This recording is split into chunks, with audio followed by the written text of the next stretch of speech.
बिहार चुनाव की तारीखों का ऐलान अब बस कुछ ही दिनों में होने वाला है। लेकिन चुनाव की तारीखों के ऐलान से पहले ही बिहार में भारतीय जनता पार्टी में ज़बरदस्त फूट दिखने लगी है।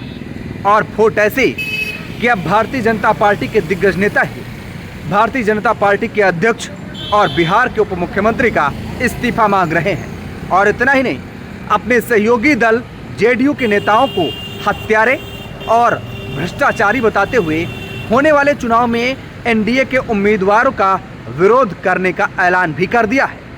तो ऐसे में सवाल खड़े हो रहे हैं कि चुनाव से पहले क्या बिहार में भारतीय जनता पार्टी टूटने वाली है? क्या चुनाव से पहले भारतीय जनता पार्टी के नेता टूटकर आरजेडी या फिर कांग्रेस में जाने वाले हैं? और क्या नीतीश कुमार एक बार फिर से बीजेपी का साथ छोड़ने वाले हैं? इन सारे सवालों के जवाब आपको मिलेंगे इस वीडियो में। लेकिन आपने यदि चैनल को अब तक सब्सक्राइब नहीं किया है तो कृपया चैनल को पहले सब्सक्राइब जरूर कर लें। नमस्कार, बहुत स्वागत है आपका। मैं हूं आपके साथ योगेश पांडे। तो हम बात बिहार चुनाव की कर रहे हैं और बिहार चुनाव में सियासी घमासान मचा हुआ है। घमासान सबसे ज़्यादा इन दिनों भारतीय जनता पार्टी के अंदर दिख रहा है, जो इस चुनाव में बीजेपी को बहुत बड़ा नुकसान पहुंचा सकता है, या हम ये कह सकते हैं कि नुकसान की ओर इशारा कर रहा है।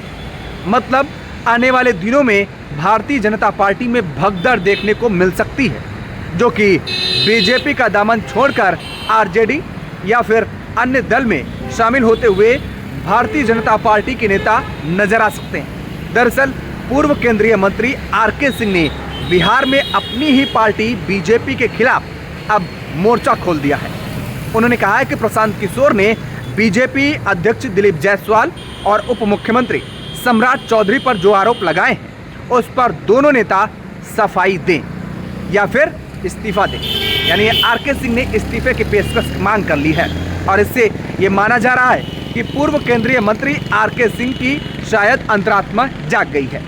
तभी तो वो डिप्टी सीएम सम्राट चौधरी को डिग्री दिखाने और बीजेपी अध्यक्ष दिलीप जायसवाल पर लगे आरोप पर सफाई मांगते नजर आ रहे हैं।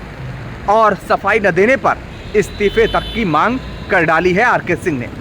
और इतना ही नहीं, इस चुनाव में यानी बिहार में होने वाले चुनाव में जेडीयू उम्मीदवार का विरोध करने की धमकी भी आरके सिंह ने दी है।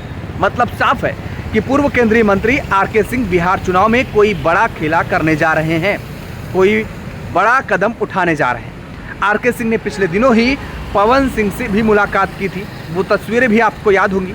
और अब अपनी ही पार्टी के खिलाफ बगावत के मायने साफ हैं कि आरके सिंह राजपूत समाज को गोलबंद करते नजर आ रहे हैं। मतलब एनडीए से बगावत की तैयारी में बड़ी तेजी से काम करते नजर आ रहे हैं। मतलब आरके सिंह लोकसभा सदस्य रहे हैं, बिहार चुनाव में पहले ही बीजेपी की मुश्किलों में अब फूट डालते नजर आ रहे हैं। पूर्व केंद्रीय मंत्री आरके सिंह ने कहा है कि प्रशांत किशोर ने दिलीप जायसवाल पर एक हत्या में शामिल होने का आरोप लगाया है। हवाला यहाँ पर प्रशांत किशोर का उन्होंने दिया है। और उन्होंने यह भी आरोप लगाया है कि जायसवाल ने एक मेडिकल कॉलेज पर अवैध रूप से कब्जा कर लिया। इसके लिए प्रशांत किशोर ने प्रेस कॉन्फ्रेंस भी की थी। उन्हें इसका जवाब देना चाहिए। आरके सिंह ये बात कह रहे हैं, वरना बता दें कि उनके पास कोई जवाब नहीं है। और आरके सिंह ने कहा कि प्रशांत किशोर बार बार कहते हैं कि सम्राट चौधरी 7वीं फेल हैं, उन्हें अपनी मैट्रिक और ग्रेजुएशन की डिग्री भी दिखा देनी चाहिए। सम्राट चौधरी के लिए ये बात आरके सिंह कह रहे हैं। इससे सरकार और पार्टी की विश्वसनीयता पर सवाल उठते हैं, जो उन सवालों पर कहीं ना कहीं पूर्ण विराम लगता नजर आ रहा है आएगा।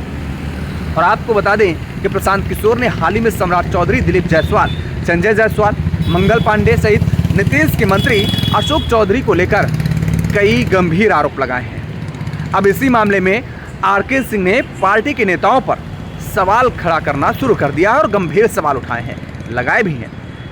इतना ही नहीं, आरके सिंह ने कहा है कि जेडीयू नेता भगवान सिंह कुशवाहा ने 8-9 हत्याएं की हैं। हमने पहले ही बताया कि जेडीयू के नेताओं को हत्यारा बताया जा रहा है आरके सिंह की तरफ से। वह एक ऐसे व्यक्ति हैं जो पहले राजद से हमारे खिलाफ चुनाव लड़ चुके हैं। वह वर्तमान में जेडीयू में हैं और जेडीयू ने उन्हें एमएलसी बनाया है। हमने सुना है कि पार्टी उन्हें टिकट देने वाली है, इसलिए हमने संजय झा से कहा है कि अगर आप उन्हें टिकट देंगे तो हम उनका विरोध करेंगे। ये बात आरके सिंह ने बताई है। और ये कह रहे हैं कि हमने संजय सिंह से बात कही है। आगे उन्होंने कहा कि इसी तरह हमने सुना है कि राधाचरण शाह जो एक जाने माने ड्रग्स माफिया है, उनको टिकट मिलने वाला है, इसलिए हमने कहा अगर आप उन्हें टिकट देंगे तो हम उनका भी विरोध करेंगे बिहार के होने वाले चुनाव में।